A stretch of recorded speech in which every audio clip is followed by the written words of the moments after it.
welcome to my channel. Today I've got a new piercing video for you and this is a more educational one. Also ignore my hair, it's for hair care, it's not educational. It's the end of the day, it's a mess, just ignore it. Now that I've pointed it out specifically, ignore it.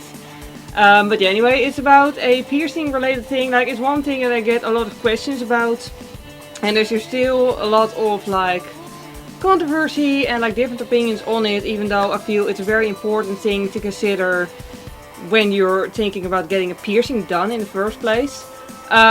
Basically this video is about the reasons why it's not a very good idea to get especially a cardless piercing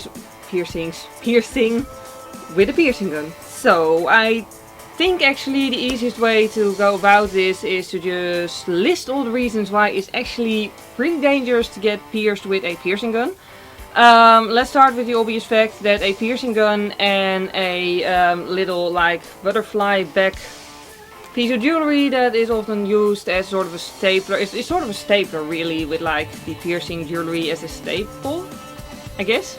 Anyway, that entire thing cannot be sanitized the same way as a piercing needle and a piece of piercing jewelry can. It just can't be sterilized the same way, and that just means that there's always a bigger risk of infection if you get it done with a piercing gun as opposed to with a needle. The chances of infection with a needle are just a lot smaller, so that's really an important thing to keep in mind. Second, there's the very physical way of how a piercing gun works versus how a needle works. And to make it more clear, I'll just put in some footage here of me making hopefully decent drawings of what I mean, because it's really difficult to explain. But basically, the thing is with a piercing gun, well, you know, a piercing, the jewelry that gets put through isn't extremely sharp, because then it would be poking you in the neck and that would not be pleasant. So it's a sort of more or less blunt object that gets slammed through your flesh with brute force. So it just gets slammed through there and just, yeah, it's really not a gentle thing at all. Whereas with a piercing needle is hollow, so you're going to get the effect that it just is really sharp, so it slices through the skin, takes out a bit of your flesh, so things don't get shoved to the side on the inside, and then just the pretty clean jewelry goes through, and the entire process, even though it might sound strange because, you know, needles and stuff aren't usually considered gentle, but it's a lot more of a gentle process as opposed to a piercing gun. So there's that. Which also means that it really just again minimizes the risks of it getting infected, of it getting massively irritated, of it getting keloids, huge liquidy bumps on it, and any other really uncomfortable nasty stuff. Yeah, you just get a way bigger risk of that when you get pierced with a gun as opposed to when you get pierced with a needle.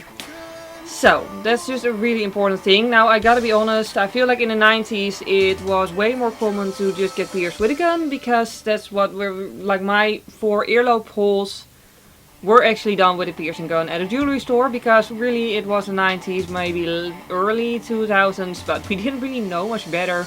Internet was still young, yes, I'm that old, so it was just a way different time.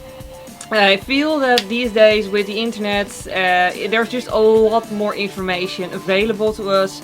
There's a lot more opinions being called out in the wild as well. But there's a lot more information just available to us, and I really feel like it's important to actually use the information that the internet can provide us. I mean, the internet is a lot of fun for just fun videos and stuff like that, and games. But it's also very informative, and I feel like that's something we really should appreciate a little bit more sometimes. Me myself as well. So basically the risk with I think actually in the Netherlands, I'm not sure on this, but I think in the Netherlands it's actually illegal to get cardless pierced with a piercing gun.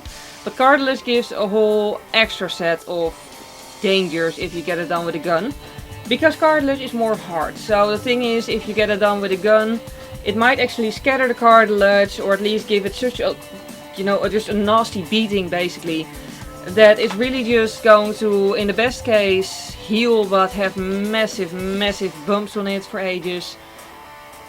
Or it might just not heal at all. It might get massively infected, that would be the worst case scenario, but it might also just stay mildly irritated, keep making crusties, and just be disgusting all around and painful and just refuse to heal for all eternity. which is not good. Which brings me to the next subject. Yes, getting pierced with a gun is usually cheaper than getting pierced with a needle, but is it really worth the couple of tens of euros or dollars to you to maybe be stuck with a piercing that just won't heal? Like, you're off cheaper, but you might be left with no piercing at all, which would just make the entire thing a waste of money, basically. I'm not gonna tell you what to do though, because, well, I've been on a few like message boards and all in the Netherlands where people were really keen on telling you exactly what to do.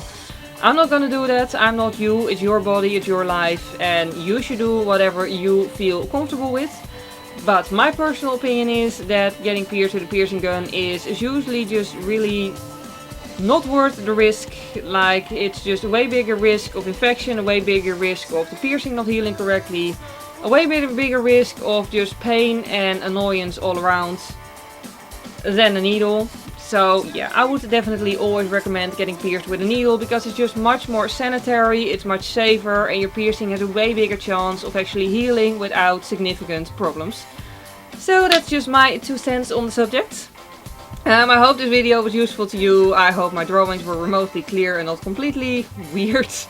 It's really difficult to make drawings like that not weird, I gotta say. But anyways, I hope you enjoyed it. If you did enjoy this video, please like this video. And also, if you want to see vlogs and makeup tutorials, you can always subscribe to my channel, because that's actually what I mostly do. For now, at any rate, as always, thank you very much for watching. I hope you have a wonderful day, and I hope to see you next time. Bye!